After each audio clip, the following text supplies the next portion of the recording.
Ensuite, j'ai aussi un deuxième coup de cœur. Donc, nous quittons l'ère du roman pour aller dans l'univers de la presse écrite qui a besoin de coups de projecteur. Donc là, il s'agit d'un magazine spécialisé dans tout ce qui est psychologie, sciences du cerveau, les neurosciences. Ça parle aussi de neuroatypiques. Donc les neuroatypiques, par exemple, ce sont les personnes qui sont au potentiel, par exemple, mais pas que. Il y a aussi les dys, par exemple les dyscalculiques, les dyslexiques, maintenant on appelle ça les TSA, mais aussi les Asperger. Donc voilà, c'est un magazine que j'ai découvert en kiosque dernièrement. Je crois que j'avais un petit peu storyzé parce qu'il avait fait un sujet justement sur les HPI. Donc ça m'avait vraiment interpellée quand j'avais vu leur publicité. Et là, je me suis laissée séduire. Pourquoi? Parce que ça parle de sujets d'actualité, voilà. Notamment, comment dire, le harcèlement scolaire, comment arrêter de fumer grâce aux ondes magnétiques. Donc ça, c'est assez audacieux. Et toujours avec ce biais scientifique.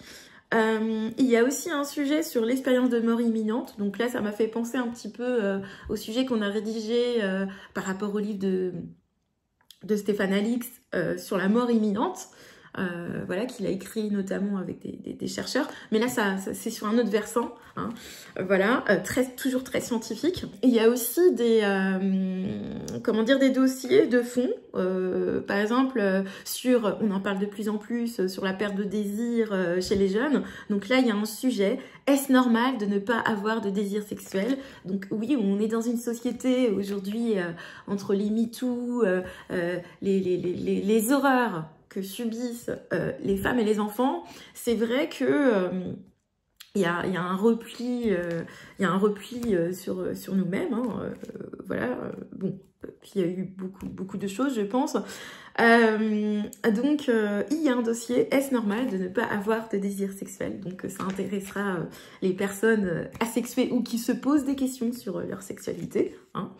Donc, c'est un magazine qui est vraiment innovant dans son approche. Donc, je vous invite à aller chez votre libraire pour débusquer Un monde à refaire de Claire Deillat.